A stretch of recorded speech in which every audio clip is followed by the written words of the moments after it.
जय हिंद मित्रांनो, आपल्या यूट्यूब चॅनलवर मी सर्वांचं मनापासून स्वागत करत आहे।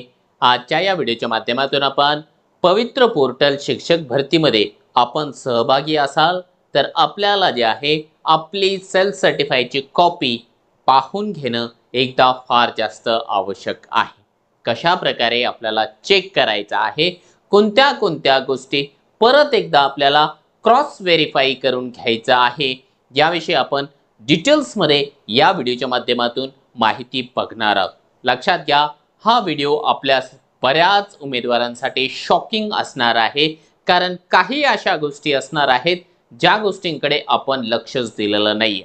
त्यामुळे आपलं सिलेक्शन या ठिकाणी रिजेक्ट देखील होऊ शकतं, म्हणजे डॉक्युमेंट व्हेरिफिकेशन मधून आपण रिजेक्ट देखील होऊ शकतो। तसं होऊ नये म्हणून आताच आपण कोणती खबरदारी घेऊ शकतो, कोणत्या गोष्टीचा अर्थ नेमका काय आहे, त्याविषयी आपण तपशीलवार पद्धतीने या एका व्हिडिओच्या माध्यमातून माहिती बघणार आहोत। परंतु तत्पूर्वी आपल्याला जर का या ठिकाणी येत्या शिक्षक भरतीसाठी हवं असेल विशेष अशा प्रकारचं गायडन्स, तर तुमच्यासाठी मास्टर टीचर या ॲप्लिकेशन वरती अवेलेबल आहे गायडन्स बॅच। आता यामध्ये तुम्हाला नेमकं काय मिळणार आहे, का बरं जॉईन करायचं आहे, तर लक्षात घ्या, पवित्र पोर्टल शिक्षक भरतीचा मिळणार तुम्हाला एक कंप्लीट कोर्स, त्यामध्ये एक व्हिडिओ सिरीज मिळेल। पसंतीक्रम आल्याच्या नंतर तुम्हाला त्या संदर्भातली स्ट्रॅटेजी म्हणा किंवा त्यासाठी असलेला योग्य तो सल्ला दिला जाणार आहे। त्याच्या व्यतिरिक्त तुमच्या काही समस्या असेल तर लाईव्ह सेशनच्या माध्यमातून तुम्हाला विचारता येणार आहे। इंटरव्ह्यूला जर का तुमचा नंबर लागला तर डेमो लेसन्सची तयारी करून घेतली जाणार आहे, इंटरव्ह्यूची तयारी करून घेतली जाणार आहे। त्यातल्या त्या डॉक्युमेंटच्या संदर्भामधले प्रश्न असतील, वेगवेगळ्या शासन निर्णयाच्या संदर्भामधले प्रश्न असेल, क्वालिफिकेशनच्या संदर्भामधले प्रश्न असेल, प्रत्येक प्रश्नाचं उत्तर जर कुठे मिळणार असेल तर ते आहे गायडन्स बॅच। आपल्याला काय करायचं आहे, मास्टर टीचर ॲप डाउनलोड करून गायडन्स बॅच जॉईन करायची। बघा मित्रांनो, आपण पवित्र पोर्टलवर रजिस्ट्रेशन करून घेतलेला आहे। रजिस्ट्रेशन मध्ये आपण आपला सगळा जो डेटा आहे तो पुटअप करून दिलेला आहे। आता प्रतीक्षा आहे जाहिरातीची। जाहिरात आपल्याला आल्याच्या नंतर लॉग इन उपलब्ध होणार आहे। लॉग इन केल्याच्या नंतर आपल्याला येणार आहेत प्रिफरन्सेस, पसंतीक्रम, ज्याला की आपण आपल्या योग्यतेनुसार, मग ते प्रोफेशनल क्वालिफिकेशन असेल, अकॅडमिक क्वालिफिकेशन असेल किंवा आपली कॅटेगरी असेल यानुसार, किंवा मीडियम असेल यानुसार आपल्याला किती जागा अलॉट होतात ते पाहणे। आता ते पाहत असताना सगळ्या गोष्टी पाहिल्या जातात, परंतु ते कशाच्या बेसिसवर येणार आहे, तर सेल्फ सर्टिफाई कॉपी मध्ये आपण जी काही माहिती दिलेली आहे त्या माहितीच्या आधारावर आपल्याला जाहिरात दाखवली जाणार आहे। जर तुम्ही खरी माहिती दिलेली असेल तर आपल्याला जे आहे खरेखुरे प्रेफरन्सेस येणार, चुकीची माहिती दिलेली असेल तर चुकीच्या पद्धतीचे प्रेफरन्सेस येणार आहे। तुम्ही म्हणाले याचा अर्थ नेमकं काय होतंय, थांबा, त्यामध्ये मित्रांनो तुम्हाला एक महत्त्वाचा मुद्दा या व्हिडिओच्या माध्यमातून सांगायचं एवढंच आहे की आपल्याला आपली सेल्फ सर्टिफाईची कॉपी आज परत एकदा चेक करायची आहे। कशी चेक करणार, कुठून चेक करणार, बघा प्रत्येकाकडे आपली आपली सेल्फ सर्टिफाईची कॉपी आहे। नसेल तर काय करणार, तुम्ही परत एकदा या ठिकाणी जे आहे पवित्र पोर्टलला लॉग इन करा, आपली प्रोफाईल ओपन करा। प्रोफाईलमध्ये जे आहे तुम्हाला तुमची सेल्फ सर्टिफाई कॉपी भेटून चालेल, काहीच प्रॉब्लेम नाही। ती कॉपी पाहिल्याच्या नंतर आपल्याला काही गोष्टी या ठिकाणी क्रॉस व्हेरीफाई करायच्या। ही माहिती मी तुम्हाला ऑलरेडी रजिस्ट्रेशनच्या वेळेस दिली होती, तर आता परत एकदा देतोय, कारण आता जाहिरात येणार आहे। यदा कदाचित तुमच्याकडून चुकीची माहिती पुटअप झाली असेल तर त्याच्यावरती उपाय देखील मी तुम्हाला सांगणार आहे, काळजी करू नका। अगोदर आपण काय काय चेक करायचं बघूया। बघा, तुमच्या समोर ना मी एका उमेदवाराचं या ठिकाणी जे आहे सेल्फ सर्टिफाईची कॉपी दाखवतो आहे, ठीक आहे। जी जी माहिती मला या ठिकाणी हाईड करणं आवश्यक होतं ती माहिती मी या ठिकाणी हाईड करतोय। आता हाईड करण्यामागचं कारण हे आहे की यूट्यूबची जी पॉलिसी आहे त्याच्यामध्ये पर्सनल इन्फॉर्मेशन आपल्याला देता येत नाही, ठीक आहे। चला बघा, आता ही आहे कॉपी। कॉपीमध्ये तुम्हाला काही गोष्टी या ठिकाणी दिसत असेल। बघा, या ठिकाणी आहे नाव आपण जे नाव या ठिकाणी टेट एक्झाम मध्ये दिलं होतं किंवा टेट एक्झाम आपण ज्या नावाने दिलेली आहे तेच नाव या ठिकाणी येणार आहे। आता नावात बदल आहे का नाहीये त्यासाठी आपल्याला काय लागतंय, तर ते डॉक्युमेंट्स आपल्याला रेडी ठेवायचे. विवाहित महिलांसाठी आपल्याला या ठिकाणी जे आहे प्रश्न निर्माण होतो. दुसरा महत्वाचा आहे, इथं लिंग चेक करा. त्यानंतर जन्मतारीख आपली या ठिकाणी चेक करून घ्या. जन्मतारीख आपली फार जास्त महत्वाची आहे. जन्मतारीख चुकली तर डॉक्युमेंट व्हेरिफिकेशन मधून आपण डिस्क्वालिफाय देखील होऊ शकतो. फार जबाबदारीपूर्वक हे वाक्य बोलतोय. त्याचं पाठीमागचं कारण काय आहे तर लक्षात घ्या, ज्या वेळेस दोन उमेदवार एकाच जागेसाठी अर्ज करतात किंवा एकापेक्षा जास्त उमेदवार एकाच जागेसाठी अर्ज करतात आणि दोघांचे किंवा अनेकांचे मार्क सेम असतात. समजा एक उमेदवार आहे, आपण असं गृहीत धरून चालूया की बाबा 120 चा स्कोर आहे, असे जे आहे 100 उमेदवार आहेत आणि जागा आहे एक, कुणाला निवडायचं. तर अशा कंडिशन मध्ये ज्या उमेदवाराचं वय जास्त आहे या 100 उमेदवारापैकी त्या उमेदवाराचं सिलेक्शन होतं. म्हणजे या ठिकाणी तुमची जी डेट ऑफ बर्थ आहे ती मॅटर करते आहे. ठीक आहे, तुमचं बाकीच्या सर्टिफिकेट वरची जर का एखाद्या वेळेस डेट ऑफ बर्थ चुकलेली असेल तर चालतं, परंतु ही जी काही तुमची डेट ऑफ बर्थ आहे ती तुमची SSC चं जे सर्टिफिकेट आहे त्या SSC च्या सर्टिफिकेट वरचीच असायला पाहिजे. लक्षात घ्या. आता ही नसेल तर मग आता तुम्ही तुमचं पाहून घ्या की नेमकं आता काय होईल. ठीक आहे, हे पाहून घ्यायचंच आहे. बऱ्याच जणांची डेट ऑफ बर्थ चुकलेली आहे. काहींचं आधारवर वेगळं, पॅन कार्डवर वेगळं, TC वरती वेगळं, SSC च्या सर्टिफिकेटवर वेगळं आणि बर्थ सर्टिफिकेटवर वेगळंच आहे. त्यांनी त्याच्यासाठी जे काही आपल्याला पुरावे लागतील ते पुरावे जोडून ठेवा. अन्यथा जर तुमचं वय जास्त नसेल आणि या सिनेरिओ मध्ये तुमचं सिलेक्शन झालं तरी देखील तुम्ही डिस्क्वालिफाय होणार आहे. लक्षात घ्या, हा एक महत्वाचा मुद्दा आहे. त्याच्यानंतर आपल्याला काय चेक करायचं लक्षात घ्या. मॅरिड आहे, आता मॅरिडचं अनमॅरिड, अनमॅरिडचं मॅरिड झालं, चुकलं तरी काहीच फरक पडत नाही. सिलेक्शनचं याचं काहीच या ठिकाणी संबंध येत नाही. अपत्यांची संख्या हा एक महत्वाचा मुद्दा आहे. थोडंसं दुर्लक्षित आहे परंतु महत्वाचा आहे. इथे यांना एकच आहे म्हणून एक टाकलेला आहे आणि 2006 नंतर जन्मलेला एकच आहे. आता इथे जर का चुकून या ठिकाणी 3 झालेले असेल तुम्हाला पसंती क्रमच येणार नाहीयेत. लक्षात घ्या, हा एक महत्वाचा मुद्दा आहे. ठीक आहे, जुळे असेल इथं टाकलं तर मग तो मुद्दा निराळा आहे. समजा पहिल्यांदा एक मूल होतं नंतर जुळे झाले तर या दोघांना जे आहे एकच कन्सिडर केलं जातं. म्हणजे ह्या जुळ्यांना एक आणि याला एक, म्हणजे दोनच अपत्य आपले गृहीत धरले जातात. परंतु पहिल्यांदाच जर का डिलिव्हरी झाली आणि ते जुळे झाले मग ते 2 गृहीत धरले जातात. ठीक आहे. हा, त्यानंतर आपला मेल आयडी आणि आपला जो संपर्क क्रमांक आहे ते पाहून घ्या, कारण मेल आयडी पण महत्वाचा आहे. आपल्याला याच्यावरती मेल येतो. त्यानंतर जे आहे हे तर आपल्याला फारच जास्त महत्वाचं आहे. कोणाचा मोबाईल नंबर वगैरे हरवलेला असेल तर तो मोबाईल नंबर परत एकदा ऍक्टिव्हेट करून घ्या. आवश्यक आहे कारण याच्यावरती येतो OTP शिवाय जे आहे प्रिफरन्सेस लॉकच होत नाही. मग आयत्या वेळी परेशान होण्यापेक्षा ना आज परेशान व्हा, ते ऍक्टिव्हेट करून घ्या. त्याच्याशिवाय आपल्याला जे आहे या ठिकाणी प्रिफरन्सेस लॉक करता येणार नाही. नंबर आपल्यासाठी महत्वाचा आहे. त्यानंतर इकडे हा पत्ता आहे. पत्ता चुकला तरी चालतो, काही प्रॉब्लेम नाही. चुकलेला असेल तरी चालतो, बरोबर असेल तरी चालतो. कायमचा पत्ता, पत्रव्यवहाराचा पत्ता चुकला तर चुकू द्या. मी फापट पसारा इथं जास्त करणार नाही. ज्या गोष्टी फार जास्त महत्वाच्या नाहीये त्यावर आपण या ठिकाणी वेळ वाया घालवणार नाहीये. पुढे जाऊया आपण. आता पुढचा मुद्दा आहे या ठिकाणी जात प्रवर्ग, समांतर आरक्षण आणि इतर तपशील. आता इथे एक गोष्ट लक्षात घ्या, महाराष्ट्राचा रहिवासी आहे का? यस, हे यसच असलं पाहिजे. नो केलं म्हणजे गोंधळ झाला. लक्षात घ्या, इथे जर तुम्ही नो केलं तुमची गणना जी आहे डायरेक्ट तुम्हाला ओपनला फेकल्या जातात. कोणती कॅटेगरी काही असू द्या तुमचं. ठीक आहे, त्याच्यामुळे इथे येसच असलं पाहिजे. डोमासाइली असं असलं पाहिजे. इथे जात संवर्ग विजय टाकलाय. ठीक आहे, इथे विजयच असला पाहिजे. लक्षात घ्या, या 2 गोष्टी तपासून घ्या. जात संवर्ग आणि भरतीसाठीचा जात संवर्ग हे 2 एकच आले पाहिजे, दोन्ही सेम आले पाहिजे. तू म्हणाल सर सेमच येणार ना? तसं नसतं होत.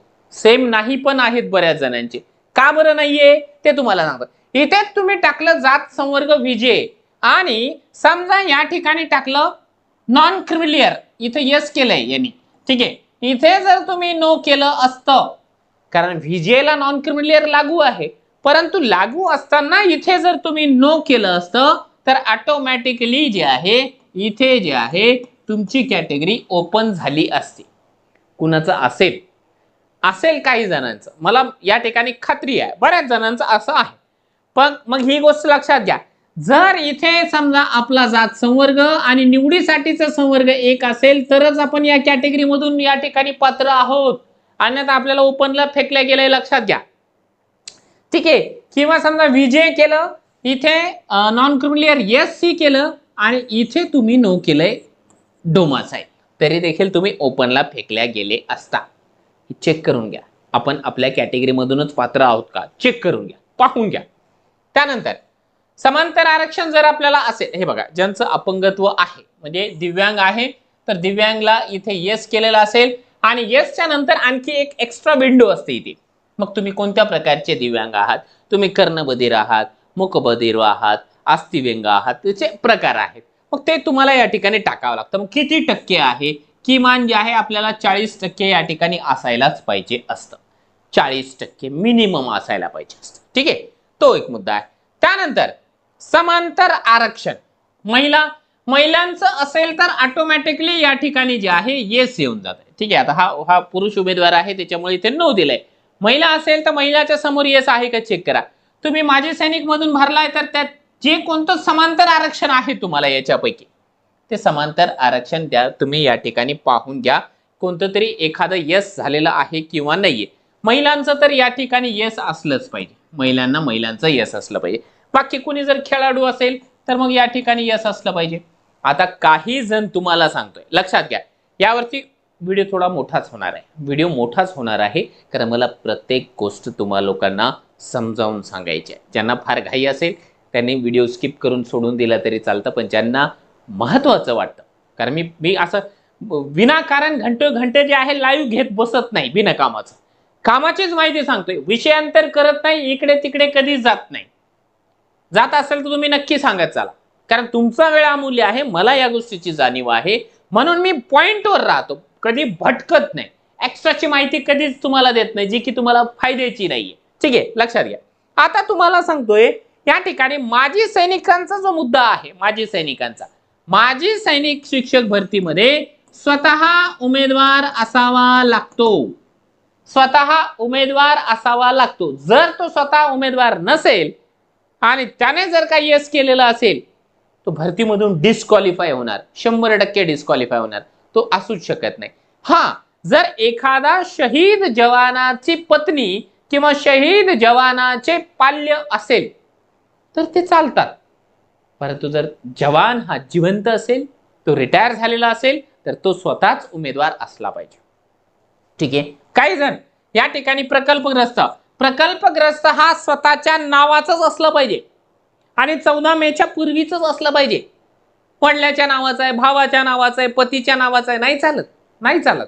स्वतःच्या नावाचा असला पाहिजे, स्वतःच्याच नावाचा असला पाहिजे दाखला. त्यानंतर भूकंपग्रस्त हा पण मुद्दा तोच आहे, हे जे काही दाखले आहेत ते स्वतःच्या नावाचे असले पाहिजे. आता समजा बरेच जण काय माहिती का, हे खेळाडूचं आरक्षण आहे. हे बघा, इंटरेस्टिंग आरक्षण तुम्हाला सांगतो. खेळाडूचं आरक्षण खूप साऱ्या लोकांनी या ठिकाणी जे आहे येस केलं, येस.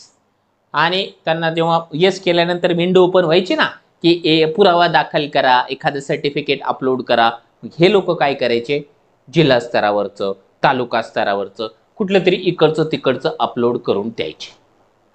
तसं चालतं का बरं? नाही चालत, तसं नाही चालत.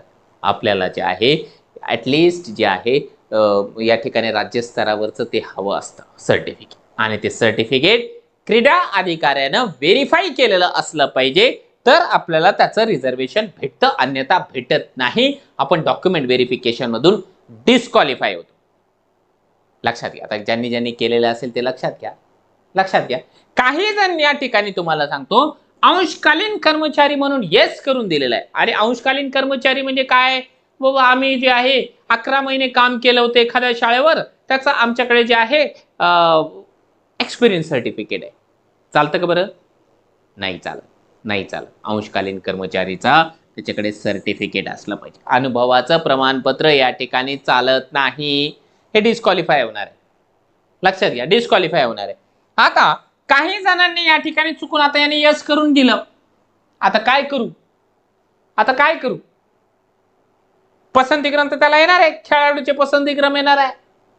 अशा कंडिशनमध्ये हे बघा, आपल्या गायडन्स बॅचमध्ये असे बरेचसे उमेदवार आहेत. त्यांना मी माझ्या परीने जे आहे सल्ले दिलेले आहेत. तुमचं चुकलंय ना, चुकू द्या, हरकत नाही. त्याच्यावरती उपाययोजना आहेत आपल्याकडे. त्या उपाययोजना मी गायडन्स बॅचमध्ये तुम्हाला डिटेल्समध्ये गाईड करतोय. ठीक आहे, तुम्हाला माहितीच आहे. परत एकदा सांगू काय ते, हे बघा, तुम्हाला काय करायचं आहे, मास्टर टीचर हे जे ॲप आहे डाउनलोड करून घ्यायचं आणि गायडन्स बॅच आहे, या बॅचमध्ये जॉईन करा. आपल्या सगळ्या शंका, सगळे जे काही प्रश्न असतील ते आपण सोडवून घेऊया.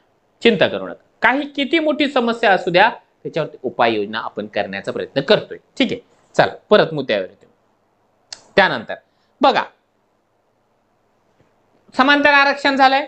त्यानंतर महाराष्ट्र कर्नाटक सीमाचे जे उमेदवार असेल त्यांनी ती माहिती या ठिकाणी पाहून घ्यायची.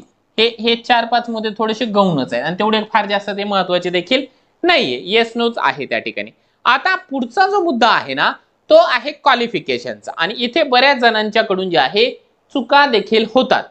बघा, इथे चेक करायचं आपलं 10वी, शैक्षणिक अर्हता 10वी. हे माध्यम फार जास्त महत्वाचं आहे, फार जास्त महत्वाचं आहे. मराठी माध्यम असलं पाहिजे किंवा उर्दू असलं पाहिजे, इंग्लिश असलं पाहिजे. लक्षात घ्या, या माध्यमाच्या बेसिसवर आपल्याला पसंतीक्रम येणार आहे. बाकीचे मीडियम चुकले तर चालतं. 10वीचं माध्यम आणि प्रोफेशनल क्वालिफिकेशनचं माध्यम आपलं कदापि चुकता कामा नये, कदापि चुकता कामा नये. म्हणून हे तुम्ही चेक करून घ्या. ठीक आहे, हे एकदाचं निकालाचा दिनांक म्हणा किंवा टक्केवारी म्हणा किंवा डिव्हिजन म्हणा, हे थोडंसं चुकलं तरी चालतं. थोडंसं 19-20 चुकलं, मायनर मिस्टेक असेल, चालतं, काही प्रॉब्लेम नाही. थोडंफार धकतंय. परंतु आपला जर का माध्यम चुकलेलं असेल आणि या ठिकाणी जे आहे प्रथम भाषा चुकलेली असेल, हे चालत नाही. यामध्ये आपण डिस्क्वालिफाय होणार. असं जर झालं, एखादा टक्का मागे पुढे झाला, 69 आहे ना 70 झालाय, चालतंय. 69 आहे ना 68 झालं, चालतंय एकदाच. कारण सर्टिफिकेट ओरिजिनल आहे ना तुमच्याकडे आणि जेवढं क्वालिफिकेशन हवं तेवढं आहे ना तुमच्याकडे, ते चालतं. परंतु या ठिकाणी जे आहे मीडियम चुकलेलं चालत नाही चालत. इथे समजा इथे तारीख आहे 26/6/2006, तर 25/6 झालं असतं, चाललं असतं. मिस्टेक आहे ती, पण एवढी मेजर नाहीये की तुम्हाला डॉक्युमेंट व्हेरिफिकेशन मधूनच डिस्क्वालिफाय करूया. एवढी मेजर नाहीये, ती चालते. फक्त मी ज्या गोष्टीवरती ना या ठिकाणी जोर देतोय ना, त्या गोष्टी बघा. मीडियम महत्वाचा आहे. मीडियम नाही चुकला पाहिजे. मीडियम कदापि चुकता कामा नये. दुसरी गोष्ट या ठिकाणी बघा, 12वी आहे, आर्ट्स आहे, 12वीचं माध्यम आहे आणि या ठिकाणी बाकीची डिटेल्स आहे. हे चेक करून घ्या. आता 12वीचं मीडियम चुकलंय समजा, काही फरक पडत नाही, काहीही फरक पडत नाही. ठीक आहे, चुकलं तरी चालेल, नाही चुकलं तरी चालेल, न चुकलेलं बरं आहे. परंतु समजा एखाद्या वेळेस चुकतंय, कधी काय होतं, सायन्सवाले उमेदवार आहेत, सायन्सवाले 12वी सायन्सवाल्यांचं मीडियम हा इंग्लिश असला पाहिजे. पण काही जण शहाणे आहेत आपल्याकडे, नाही मराठीच आहे, त्याने मराठी टाकलं, चालू द्या, मराठी चालतं. पण तो टेक्निकली जर पाहायचं झालं तर ते इंग्लिश मीडियम असलं पाहिजे. हे चेक करून घ्या. हे चुकलं तरी चालतं. त्याच्यानंतर ग्रॅज्युएशन आहे, BA केलंय. आता BAचं मीडियम, आता हा मीडियम चुकला तरी चालतं, हा मीडियम चुकला तरी चालतं. ठीक आहे, फक्त इथे जो विषय आहे ना, विषय शेवटच्या कॉलम मध्ये ग्रॅज्युएशनचा विषय चुकता कामा नये. कारण काय होणार आहे, या विषयाप्रमाणे आपल्याला येणार आहेत पसंतीक्रम त्याच्या बेसिसवर येतील ना. 6वी ते 8वीला आपण TET पात्र आहोत, मग आपण मराठी विषयाचं याचं BA मराठी आहे, मराठीची पसंतीक्रम येणार. याच्या ऐवजी तुम्ही टाकून दिलं इथे SST, मग तुम्हाला SST ची पसंतीक्रम येतील ना. आणि मग तुम्ही SST ला जर प्रिफरन्स दिला की तुम्ही डिस्क्वालिफाय होता. हा विषय चेक करून घ्या. आणि दुसरी महत्वाची गोष्ट तुम्हाला या ठिकाणी सांगतो की इथे ना 2 घोळ आहे. कोणते घोळ आहेत, एक मुख्य विषय, ठीक आहे, एक आहे मुख्य विषय आणि दुसरा आहे गौण विषय. आपल्याला या ठिकाणी जे मुख्य विषय आहेत तेच विषय चालतात, गौण विषय चालत नाही. तुमच्या ग्रॅज्युएशनच्या कन्व्होकेशन सर्टिफिकेटवर चेक करून घ्या, पाहून घ्या. आपला जो विषय आहे मुख्य आहे का गौण आहे. मुख्य विषय टाकलेला असेल तर ठीक आहे, गौण विषय टाकलेला असेल तर तुम्ही डिस्क्वालिफाय होणार आहे. हा एक महत्वाचा मुद्दा आहे. आणि चुकून जर टाकलेला असेल काही, मग आपण त्याला सल्ला त्याच्यावरती तुम्हाला देण्यासाठी या ठिकाणी निश्चितपणाने प्रयत्न करू. काळजी करू नका. मला जे सांगायचं ते मी या ठिकाणी तुमच्या लक्षात येऊन गेलेलं असणार आहे. बाकी हे तपासून घ्या. 12वीला बंगाली भाषा, तेलुगू भाषा, सिंधी भाषा, गुजराती भाषा, कन्नड भाषा यापैकी काही होतं का? ज्यांची जी भाषा होती त्यांनी त्या ठिकाणी येस नो आहे, फक्त येस नोच आहे, ते एकदा चेक करून घ्या. त्यानंतरचा महत्वाचा मुद्दा येतो आपला प्रोफेशनल क्वालिफिकेशन. प्रोफेशनल क्वालिफिकेशन हा मुद्दा महत्वाचा आहे. इथून डिस्क्वालिफाय होतं माणूस. ठीक आहे, बघा डिप्लोमा डीटीएड कोणतं माध्यम आहे? मराठी. आता मराठी माध्यम आहे, मग त्याच्यानंतर जे आहे त्याची टक्केवारी वगैरे या गोष्टी आपल्याला चेक करायचं. हा मीडियम आपल्यासाठी आहे महत्वाचा. त्यानंतर बीएड केलेला आहे. बीएड याचंही माध्यम आपल्यासाठी आहे महत्वाचं. हे चुकलं की आपल्याला चुकीचे प्रेफरन्सेस येतात. आता काही जणांनी ना या ठिकाणी तुम्हाला इंटरेस्टिंग सांगतो, इथे सर्वात जास्त उमेदवार डिस्क्वालिफाय होणार आहेत बीएडच्या मीडियममुळे. आता बीएडचा असा घोळ आहे की बीएड जे आहे बऱ्याच उमेदवारांनी इंग्लिश मीडियम टाकलंय, परंतु त्यांच्या कॉलेजला इंग्लिश माध्यमाची परमिशन नाहीच आहे. मुळातच परमिशन नाहीये. फक्त त्यांच्या कॉलेजनं त्यांना काय केलं होतं की इंग्लिश मधून उत्तर लिखाण करण्याची या ठिकाणी मुभा दिली होती, सवलत दिली होती. आणि त्यांना वाटलं की आपलं मीडियमच इंग्लिश आहे, त्यांनी या ठिकाणी इंग्लिश बिंदास पद्धतीने टाकून दिलं. असे उमेदवार डिस्क्वालिफाय होणार आहेत. अनफॉर्च्युनेटली मला या ठिकाणी सांगावंसं वाटतंय, कारण उद्याच्याला त्या लोकांना या ठिकाणी सिद्ध करावं लागेल की माझं मीडियम इंग्लिश आहे. ते कसं सिद्ध करणार? ते जातील कॉलेजमध्ये, कॉलेजवाले म्हणते आम्हाला मराठी माध्यमाची परवानगी आहे, आमच्या शाळेला आमच्या कॉलेजला मराठी माध्यमाची परमिशन आहे, आम्ही इंग्लिश तर देऊ शकत नाही. अशा कंडिशनला हे उमेदवार डिस्क्वालिफाय होतील. हे चेक करून घ्या, सर्वांनी चेक करून घ्यायचं आहे. ठीक आहे. त्यानंतर टीईटी सीटीटीचा येईल. आता हे बघा, टीईटी सीटीटी तुम्ही पात्र आहात नाहीत हे एकदा चेक करून घ्या. कधीची पात्र आहे? समजा यामध्ये ना वर्ष मागे पुढे झालं तर चालतं. बरं, वर्ष थोडंफार समजा हे मायनर मिस्टेक आहे. कारण काय होतं, 2014ची परीक्षा 2015ला रिझल्ट लागतो. कधी कधी आपल्याला वाटतं ही 14ची आहे, मग आपण 15ला टाकतो, हे चालतं. ही जी आहे मायनर मिस्टेक आहे, ती धकते आहे, ती चालून जाईल. फक्त आपल्याला इथे जे आहे जर आपण सेकंड पेपर टाकत असू ना सेकंड पेपर, तर यावेळेस जे आहे आपली जी मेथड आहे ना ती चुकता कामा नये. उदाहरणार्थ समजा तुमचा विषय आहे या ठिकाणी सोशल स्टडीज आणि तुम्ही या ठिकाणी मॅथ सायन्स ही मेथड घेऊन टीईटी परीक्षा पास केली आहे असं टाकलंय. तुम्ही आहात सोशल सायन्स घेऊन पास, पण समजा मॅथ सायन्स इथं टाकलेलं असेल, तुम्हाला पसंतीक्रमच येणार नाही. तुम्हाला पसंतीक्रम 6वी ते 8वीचे येणार नाही, कारण तुम्ही टीईटीची मेथड जी आहे चुकीची टाकलेली आहे. आपल्याला चेक करावं लागेल सिंपलशा गोष्टी आहे का नाही, हे आपण दुर्लक्ष करतो का नाही, आणि सगळ्या गोष्टीचं दारोमदार याच गोष्टीवर आहे, अवलंबून आहे. म्हणून आपण जे आहे गायडन्स बॅचमध्ये स्टेप बाय स्टेप सगळ्या बाबी तुम्हाला समजावून सांगतो की आपल्याकडून कोणती चूक होता का म्हणजे अगदी बारीक सारीक गोष्टींकडे जे आहे आपण तुम्हा लोकांचं लक्ष वेधून देतोय. टीईटी आहे, सीटीटी आहे, तर टीईटी प्रमाणे सीटीटी पण आपल्याला चेक करायचं आहे. ठीक आहे. त्यानंतर या गोष्टी आहेत फक्त आपल्याला की आम्ही अशा प्रकारे जे आहे सेल्फ सर्टिफायची कॉपी या ठिकाणी नोंद केलेली आहे. तर मला असं वाटतं की आपण आता बऱ्यापैकी तुम्हा लोकांना सगळ्या गोष्टी समजावून सांगितलेल्या आहे की आपल्याला सेल्फ सर्टिफायची कॉपी चेक करायचीच आहे आज, आत्ता, ताबडतोब. आणि चेक केल्याच्या नंतर यदा कदाचित काही प्रॉब्लेम्स त्याच्यामध्ये असतील तर त्या प्रॉब्लेमचं सोल्युशन देखील आपल्याला या ठिकाणी शोधायचं आहे आणि प्रिपेअर राहायचं आहे. प्रिफरन्सेस देण्याच्या पूर्वी ती उपाययोजना करायची आहे आणि त्यानंतर आपल्याला प्रिफरन्सेस द्यायचे. काही जण म्हणतील सर एडिटचा चान्स भेटतो, नाही भेटत. एडिटचा चान्स कदापि भेटणार नाही. काहीही चुकलेलं असू द्या, तुम्हाला त्यामध्ये जे आहे एडिट करण्याचा चान्स कदापि मिळणार नाही. त्यामुळे जे आहे आपल्याला सगळ्या गोष्टी विचारपूर्वक या ठिकाणी कराव्या लागणार आहे. आता याच्या व्यतिरिक्त आणखी तुमच्या मनामध्ये काही शंका असेल, काही प्रश्न निर्माण झालेले असतील, कुणाला काही प्रॉब्लेम क्रिएट झाला असेल या सगळ्या गोष्टी ऐकून, तर आपण ते प्रॉब्लेम्स, ती समस्या, त्या गोष्टी व्हिडिओच्या खाली कमेंट बॉक्समध्ये कमेंट करू शकता. या व्हिडिओला लाईक करायचा आहे आणि सर्व इतर आपल्या अयोग्यताधारकांपर्यंत याला फॉरवर्ड देखील करायचा. मी फापट पसारा बनवत नाहीये. ज्या गोष्टी महत्त्वाच्या आहेत, उमेदवारांच्या फायद्याच्या आहेत, तेवढ्याच गोष्टी आपण या ठिकाणी बनवण्याचा प्रयत्न करतो. आणि तुम्हाला जर का या ठिकाणी विशेष असं मार्गदर्शन हवं असेल तर तुमच्यासाठी अवेलेबल आहे गायडन्स पॅच. या पॅचमध्ये तुम्हाला या सगळ्या स्पेशालिटी तर आहेच आहे, याच्या व्यतिरिक्त मनामध्ये काही जरी डाऊट असेल तुमचा, तर तो डाऊट या ठिकाणी क्लिअर करून दिला जाईल. निश्चितपणाने तुम्हाला याचा फायदा झाल्याशिवाय राहणार नाही. त्यासाठी तुम्हाला जे आहे मास्टर टीचर हे जे ॲप आहे डाउनलोड करावं लागेल.